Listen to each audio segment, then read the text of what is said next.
Hi guys, long time no see. Welcome back to Joy of Practicing. I am your host, Ferdi Tala.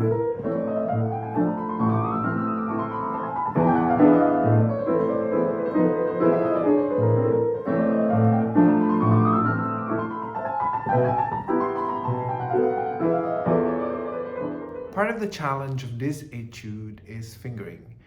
I know it seems practical and very effective to group 3, 4, 5 since you're going up a chromatic scale, but that's not necessarily the best.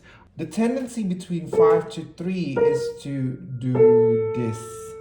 See how I'm anchoring myself in the bottom of the 5 to reach to the 3 or to climb up to the 3? That's not what needs to happen. The other tendency is to do this.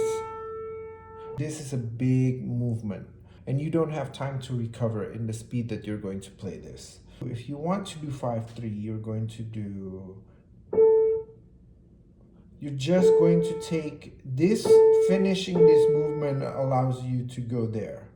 I think the focus should be more on how you release each finger before moving to the next note.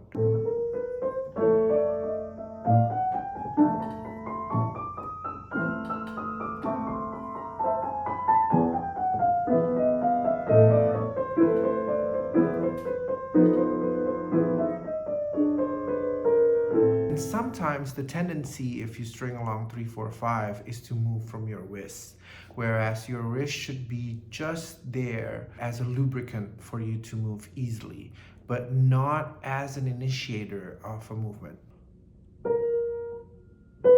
See, another thing that I don't like about 5, 3, 4, 5 is this is very uncomfortable.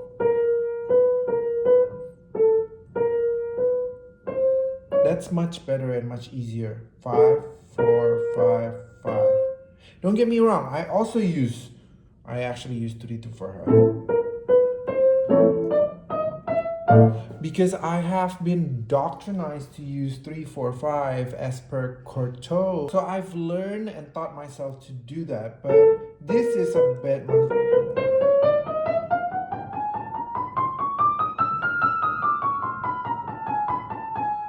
That you could do too, and it actually requires you to move less. It's just that you need to be able to get used to how wide 5-5 travel.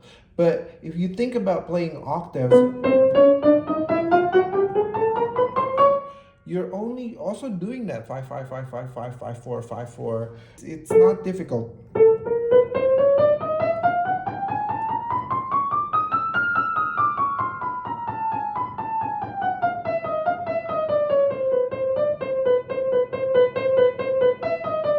Unlike Opus 10 number 1, where you are moving in greater width and distance between notes, Opus 10 number 2, you move very close to each other. Sometimes you feel overcrowded if you have bigger fingers because you have to play in between the black keys.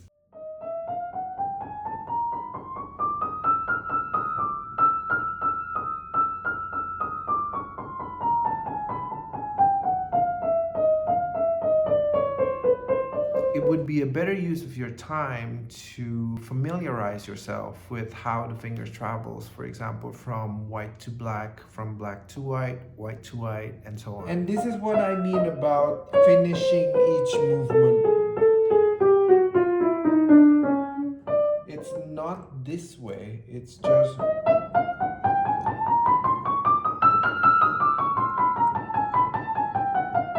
And it's definitely not this. Or this. That's not necessary.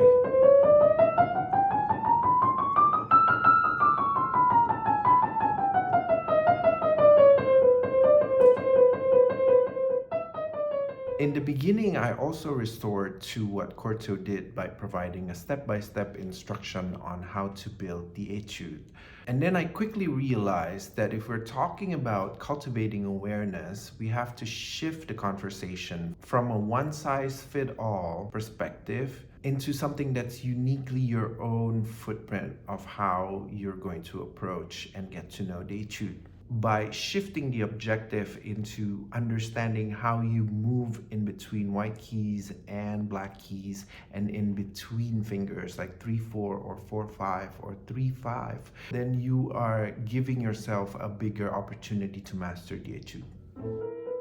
See my difficulty here? This is difficult, but because I'm already used to doing that, I don't know why I'm so stubborn just like not changing it.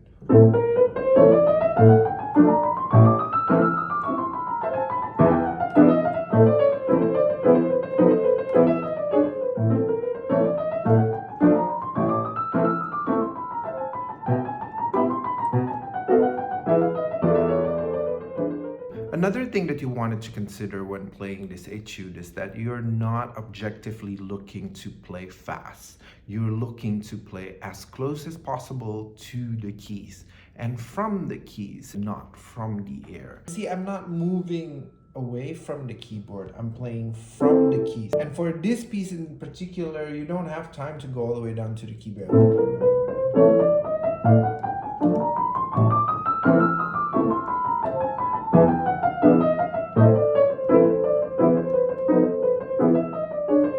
My timing is exactly how I do it fast. It doesn't change.